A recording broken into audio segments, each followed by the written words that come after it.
लग्नाच्या दिवशी मला माझी मेव्हणी खूप आवडली.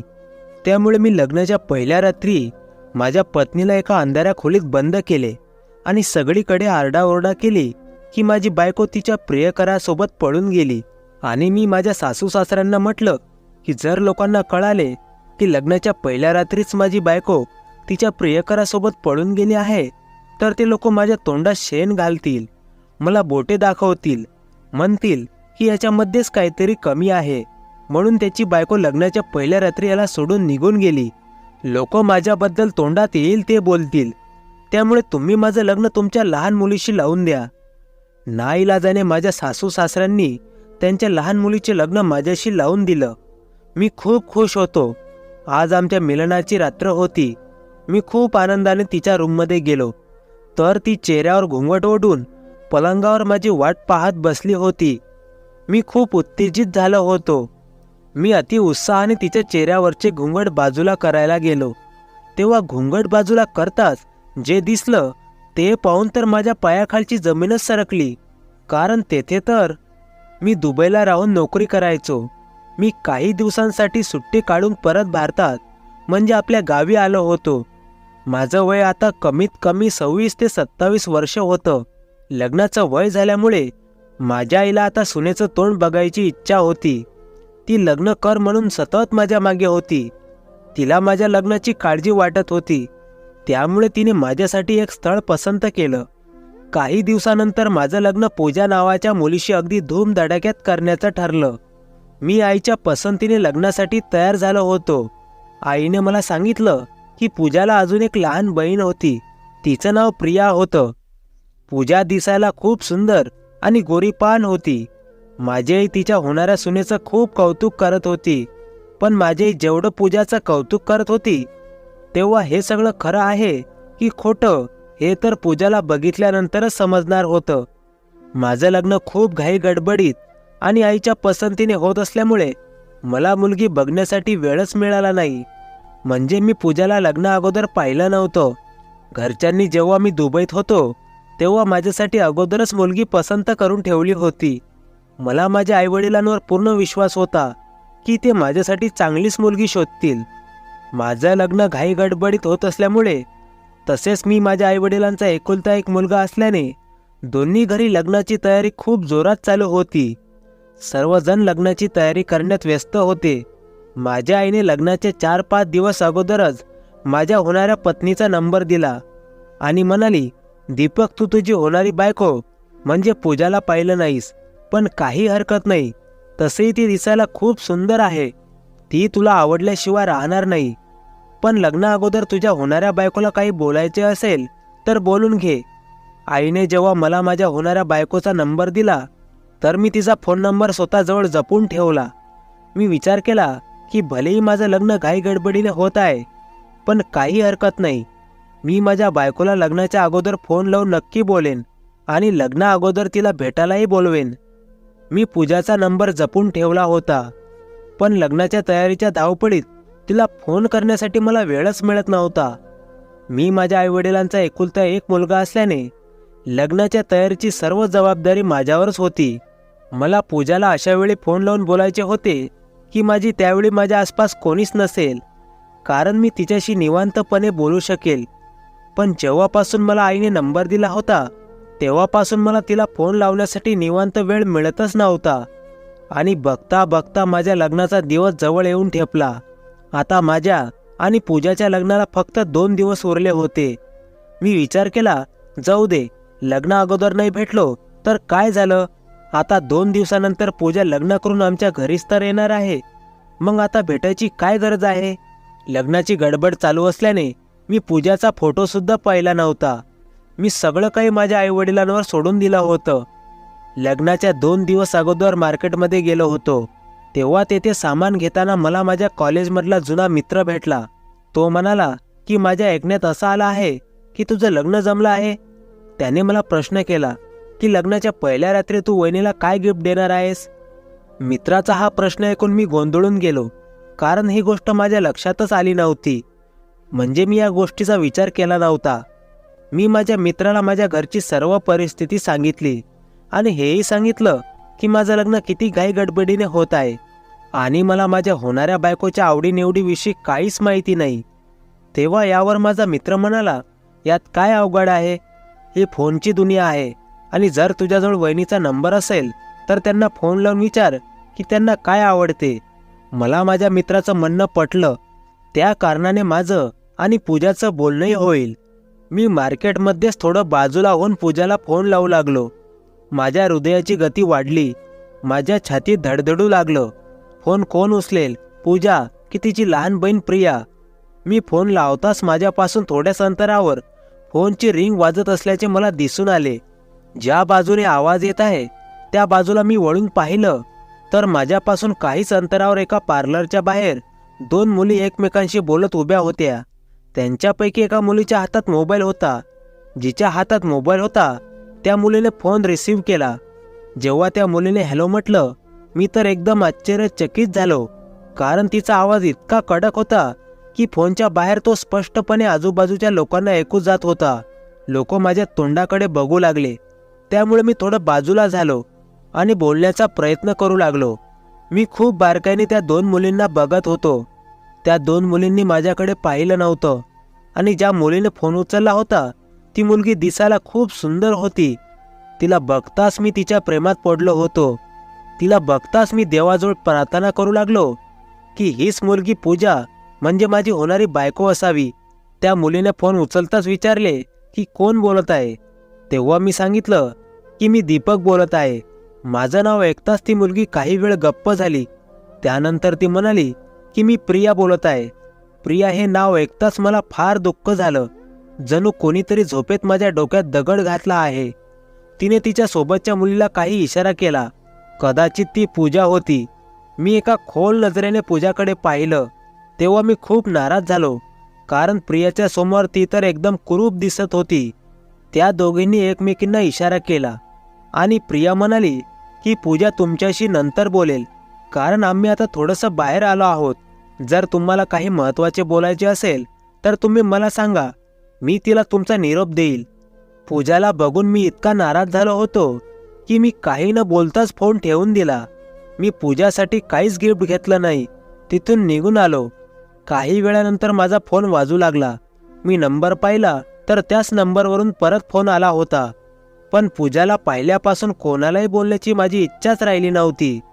मी रागाने माझा फोन स्विच ऑफ करून ठेवला. लग्नाच्या पहिल्या रात्री पाहण्यासाठी काही भेटवस्तू खरेदी केली नाही.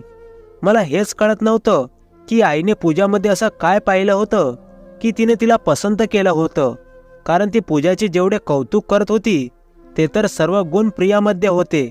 घरी येऊन कोणाशी न बोलता मी माझ्या रूममध्ये जाऊन बसलो. मी कोणाशी काही बोलत नव्हतो आणि काही कामही करत नव्हतो. लग्नाला तर आता फक्त 2 दिवस बाकी होते. मी कोणाशीच बोलत नाही किंवा काही काम करत नाही. हे पाहून आई माझ्याजवळ आली आणि म्हणाली, काय झालं दीपक, तू इतका गप्प का आहेस? काही झालं आहे का? तुझी तब्येत ठीक नाही का? मी खाली मान घालून रडू लागलो. आई विचारू लागली, काय झालं बाळा, तू का रडत आहेस? काही सांगशील का, काय झालं आहे ते? मी जवळजवळ आईला सर्व सांगून टाकलं. मी म्हटलं, आई मला पूजा नाही तर तिची लहान बहीण प्रिया पसंत आहे. आईने प्रतिप्रश्न केला आणि म्हणाली, पण का? तू मला जास्त प्रश्न विचारू नकोस. मला एवढंच माहीत आहे की मला पूजा नाही तर तिची लहान बहीण प्रियाशी लग्न करायचं आहे. पूजासोबत लग्न करून मला माझं आयुष्य बर्बाद करून घ्यायचं नाही, कारण जी मुलगी मला आवडत नाही मी त्या मुलीशी लग्न का करू? तू त्यांच्या घरी फोन करून सांगून दे की मला पूजासोबत नाही तर प्रियासोबत लग्न करायचे आहे. तुम्ही तयार असाल तर सांगा, नाहीतर हे लग्न रद्द करा. नाहीतर मी प्रियासोबत लग्न करण्यासाठी काही दिवस थांबायला तयार आहे. जेव्हा ते पूजाचे लग्न दुसऱ्यासोबत करतील तेव्हा मी प्रियाला मागणी घालण्यासाठी त्यांच्या घरी जाईन. माझं हे असं बोलणं ऐकून आईला खूप टेन्शन आलं. त्यानंतर तिने हिम्मत करून पूजाच्या वडिलांना फोन लावला आणि मी जे काही बोललो आहे ते सर्व प्रियाच्या वडिलांना सांगितलं की माझ्या मुलाला तुमच्या मोठ्या मुलीशी लग्न करायचं नसून तुमची लहान मुलगी प्रियासोबत लग्न करायचं आहे. जर तुम्ही लग्नाला तयार असाल तर आम्ही वरात घेऊन यायला तयार आहोत, नाहीतर हे लग्न मोडले म्हणून समजा. आईच्या तोंडून हे सर्व ऐकल्यानंतर पूजाचे वडील गोंधळात पडले, कारण त्यांनी लग्नाची सर्व तयारी केली होती. आईचं बोलणं ऐकून त्यांनी थोडा वेळ मागितला आणि संध्याकाळी त्यांनी परत फोन केला आणि सांगितले की आम्हाला मान्य आहे, आम्ही आमची छोटी मुलगी प्रियाचं लग्न दीपक सोबत करायला तयार आहोत. प्रियासोबत माझं लग्न होणार आहे हे ऐकून मी खूप खुश झालो.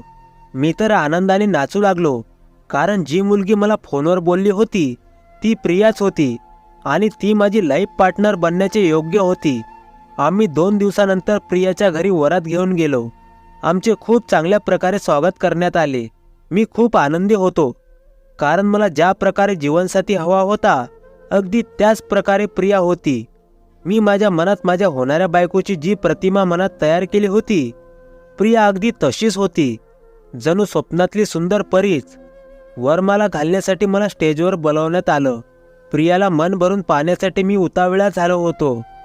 काही वेळानंतर नवरीला स्टेजवर आणण्यात आलं, कारण जेव्हा माझी नजर नवरीवर म्हणजे प्रियावर पडली तेव्हा माझ्या पायाखालची जमीनच सरकली. पुन्हा एकदा माझ्या काळजावर घाव घातल्यासारखं झालं, कारण ही तर ती मुलगी नव्हती जिच्याशी त्या दिवशी फोनवर बोललो होतो. ही तर ती मुलगी होती जी तिच्या बाजूला उभी होती. मी विचार करत होतो की माझ्यासोबत नवरीच्या वेशात प्रिया येऊन उभी राहिली. मला बोलायचं असून सुद्धा मी काहीच बोलू शकलो नाही. मी पाहिलं की ज्या मुलीला मी पसंत केलं होतं ती मुलगी प्रियाच्या बाजूला उभी होती. म्हणजे कदाचित ती पूजा होती जिला आईने माझ्यासाठी पसंत केलं होतं. मी आईला कसलीही मुलगी पसंत केली म्हणून दोष देत होतो, पण ती बरोबर होती. माझं तर मन करत होतं की जोरजोराने ओरडावं आणि या लग्नालाच नकार द्यावा, पण मी काहीच करू शकलो नाही आणि माझ्या गळ्यात प्रियाने वरमाला घातली. मी विचारात इतका गढून गेलो होतो की लोकांनी हसून म्हटलं, आता नवरीला पाहतच बसणार आहेस की तिला वरमाला घालणार आहेस. लोकांच्या आग्रहाने मी नाईलाजाने मजबूर होऊन प्रियाच्या गळ्यात वरमाला घातली आणि लग्नाची विधी सुरू झाली. प्रिया लग्न करून माझी बायको बनून माझ्या घरी आली. मी खूप दुःखी होतो आणि मला याच गोष्टीचा पश्चाताप होत होता की मी गडबडीमध्ये खूप चुकीचा निर्णय घेतला. मी एकदा पण माहीत करून घेण्याचा प्रयत्न केला नाही की पूजा कोण आहे आणि प्रिया कोण आहे. मी याच विचारात होतो की माझ्या डोक्यात एक कल्पना आली. लग्नानंतर जेव्हा मला प्रियाच्या रूममध्ये पाठवण्यात आलं तेव्हा काही वेळानंतर माझी मोठी बहीण दूध घेऊन आली. तेव्हा प्रिया बाथरूममध्ये गेली होती. मी माझ्या बहिणीच्या हातातून दुधाचा ग्लास घेतला आणि बाजूला ठेवला. दूध देऊन ती निघून गेली. ती जाताच मी प्रियाच्या ग्लासमध्ये बेशुद्धीच्या गोळ्या घातल्या. काही वेळानंतर प्रिया कपडे चेंज करून बाहेर आली. प्रिया खूप आनंदी दिसत होती, पण तिच्यासोबत पूर्ण आयुष्य काढणं माझ्यासाठी खूप अवघड होतं. त्यामुळे जबरदस्तीने मला तिच्यासोबत हे सर्व करावं लागलं. दूध पिल्यानंतर प्रिया काही वेळातच बेशुद्ध पडली. माझ्या रूमला एक दरवाजा होता, तो तळघरात जात होता. मी आमच्या घरच्या कामवाल्या बाईला काही पैसे दिले आणि तिच्या मदतीने प्रियाला घरात डांबून ठेवलं. मी कामवालीला अगोदरच सांगून ठेवलं होतं की मी इशारा केल्यानंतरच तू प्रियाला जेवायला घेऊन जात जा, कारण मला विनाकारण कोणाचा जीव घ्यायचा नाही आणि हे सगळं करणं माझी मजबुरी आहे. मी माझ्या ग्लासमधलं दूध पिलं नव्हतं. एक ग्लास भरलेला होता आणि एक रिकामा, कारण लोकांना वाटलं की रिकाम्या ग्लासमधलं दूध मी पिलं असेल. कामवाली बाई जाताच मी ओरडू लागलो. माझं ओरडणं ऐकून माझी मोठी बहीण आणि आई धावतच माझ्या रूममध्ये आल्या आणि काय झालं म्हणून विचारू लागल्या. मी त्यांना सांगितलं की आई, जेव्हा मी रूममध्ये आलो तेव्हा रूममध्ये कोणीच नव्हतं. मला वाटलं प्रिया बाथरूममध्ये गेली असेल. त्यामुळे जेव्हा ताई रूममध्ये दूध घेऊन आली होती तेव्हा प्रियाची वाट बघत मी माझ्या ग्लासमधलं दूध पिऊन टाकलं. पण खूप वेळ झाला तरी प्रिया बाहेर येत नाही, म्हणून मी बाथरूममध्ये डोकावून पाहिलं, पण बाथरूममध्ये कोणीच नव्हतं. त्यानंतर मी तुम्हा लोकांना बोलावलं. आई, मला तर वाटत आहे की प्रियाला माझ्यासोबत लग्न करायचेच नव्हतं, पण घरच्यांच्या दबावाखाली येऊन तिने हे लग्न केलं असेल. जबरदस्तीने तिने लग्न तर केलं, पण तिला तिच्या आयुष्याची सुरुवात तिच्या प्रियकरासोबत करायची असेल, त्यामुळे ती पळून गेली असावी. तळघर सोडून प्रियाला सगळीकडे शोधण्यात आलं. रात्र तर गेली, पण सकाळ होताच माझ्या याने घडलेला सर्व प्रकार प्रियाच्या वडिलांना फोन करून सांगितला. पण प्रियाच्या घरचे हे मान्य करायला तयार नव्हते की त्यांची मुलगी असं काही करू शकते. पण आता तर जे घडायचं होतं ते घडून गेलं होतं.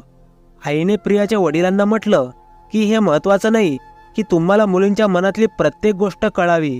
कदाचित प्रियाचं एखाद्या मुलावर प्रेम असेल आणि जबरदस्तीने तिचं लग्न जमवण्यात आलं असल्यामुळे ती कोणालाच काहीच बोलू शकली नसेल आणि आम्ही वरात घेऊन येण्याच्या अगोदरच तिने हा सर्व प्लॅन केला असेल आणि तिच्या प्रियकरासोबत पळून गेली असेल. नाईलाजाने प्रियाच्या वडिलांना आमच्या बोलण्यावर विश्वास ठेवावा लागला. लग्नाच्या 2 दिवसानंतर आमच्या लग्नाचं रिसेप्शन होतं. त्यामुळे मी आईला म्हटलं की आई, मी माझ्या मित्रांना काय तोंड दाखवू? ते काय म्हणतील की लग्नाच्या पहिल्या रात्रीच माझी बायको मला सोडून तिच्या प्रियकरासोबत पळून गेली? माझे मित्र आणि नातेवाईक माझा मजाक बनवतील.